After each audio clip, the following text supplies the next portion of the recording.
안녕하세요, 넝쿨입니다. 비잔틴 제국의 최고 전성기였던 유스티니아누스 시기.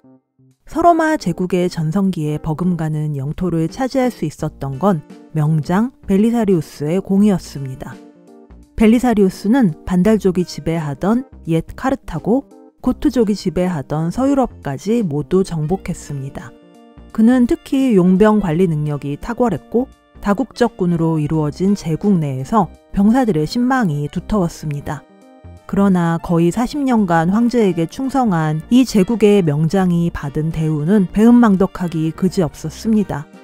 황제는 벨리사리우스가 자신을 죽이려 했다는 모함을 믿고 그의 말은 듣지도 않고 유죄를 선언해버렸고, 8개월 후에 그의 무죄가 밝혀졌지만 벨리사리우스는 사면 후 8개월 만에 죽어버렸습니다.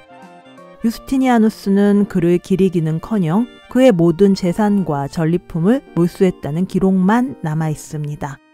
그의 인기를 시기했던 황제는 그의 죽음을 기뻐했을까요? 어떤 감정이었을지는 모르지만 오래 누리지는 못했습니다. 벨리사리우스가 죽은 뒤에 8개월 만에 평생 잠도 안 자고 일만 벌이던 이 황제도 결국 죽어버렸거든요. 유스티니아누스의 죽음과 동시에 비잔틴 제국이 힘들여 수복했던 영토도 다시 사라지게 됩니다. 결과적으로는 지키지도 못할 무리한 정복전쟁을 하느라고 제국의 시민들만 죽도록 고생시킨 꼴이 됐습니다.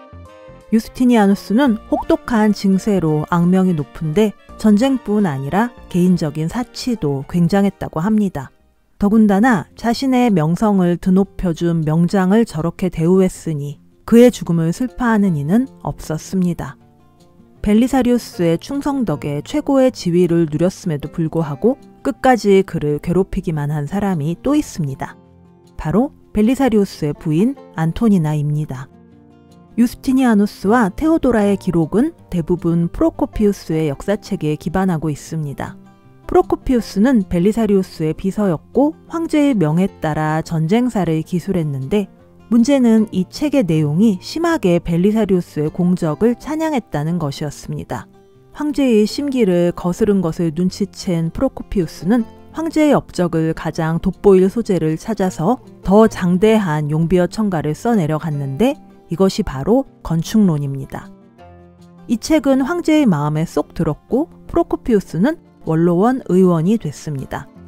그러나 이 역사가는 무척 괴로웠던 것 같습니다. 그래서 몰래 비망록을 작성하기 시작합니다. 그렇게 탄생한 책 비밀 역사의 서문에 저자는 왜 이 책을 쓸 수밖에 없었는지 솔직하게 고백합니다. 만약 내가 진실을 기록했다면 그들이 풀어놓은 밀정들이 그 사실을 알아채고 나는 세상에서 가장 참혹한 죽음을 맞이해야 했을 것이다.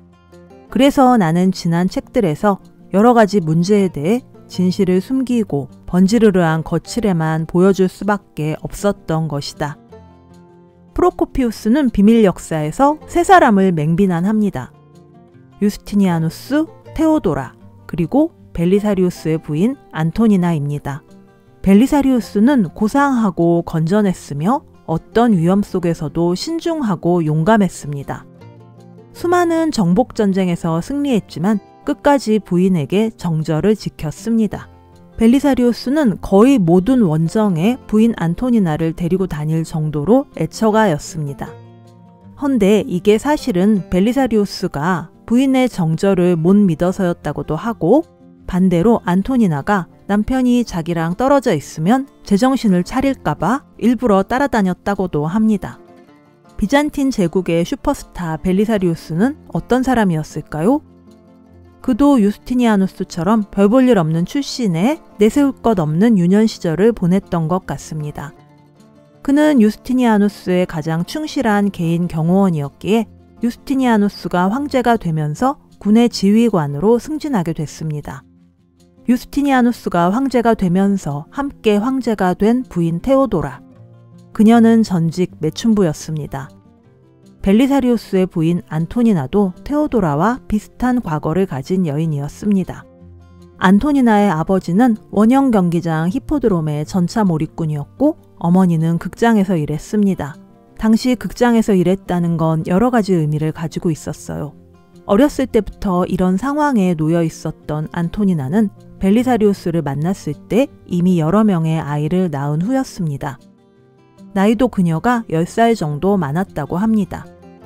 테오도라는 유스티니아누스를 만난 이후 완전히 다른 사람이 됐지만 안토니나는 끊임없이 문제를 일으켰습니다.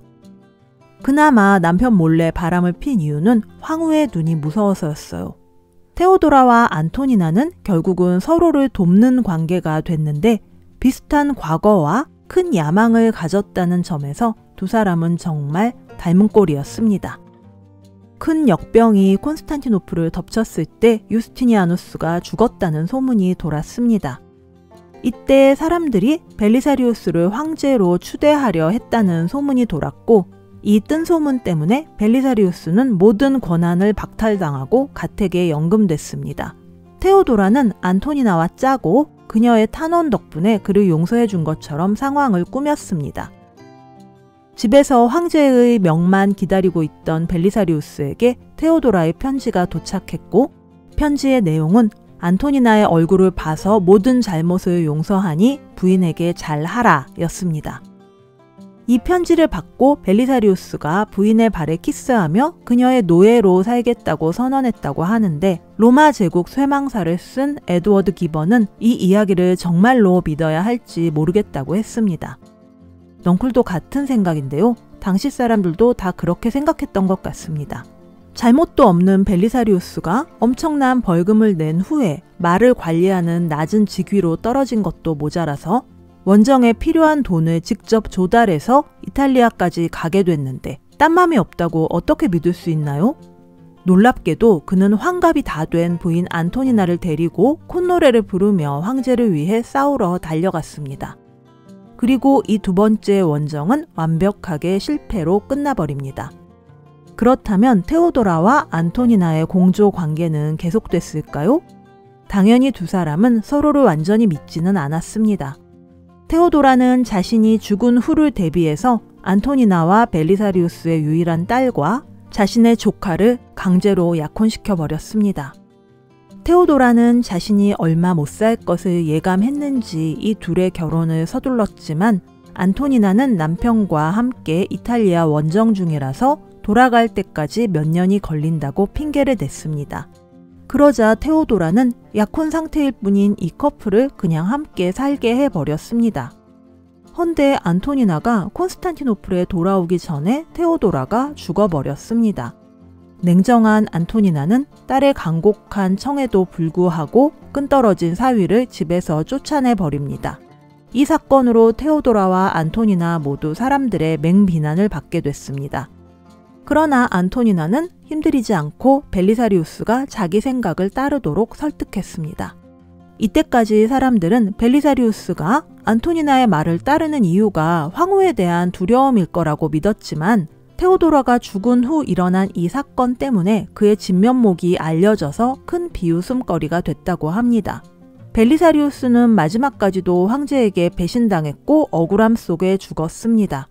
황제는 그의 재산을 몰수하며 홀로 남겨진 부인 안토니나에게 약간의 온정을 베풀었지만 뉘우칠 것이 너무 많았던 안토니나는 남은 인생과 재산을 수도원에 모두 바쳤습니다.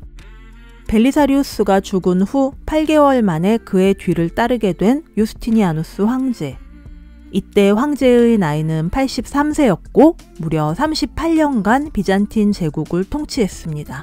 벨리사리우스의 용맹한 무용담과 황제의 배은망덕한 배신은 사람들의 마음을 움직였고 황제가 시기심 때문에 그의 두 눈을 뽑아내어 거린을 만들어 버렸다는 전설이 전해졌다고 합니다. 책넝쿨의 영상이 도움되셨다면 구독, 좋아요 꼭 눌러주세요. 여러분의 응원이 더 좋은 영상을 만드는 데 큰 힘이 됩니다. 넝쿨의 1분 명상을 클릭하시면 이어서 1분 명상을 하실 수 있습니다. 감사합니다.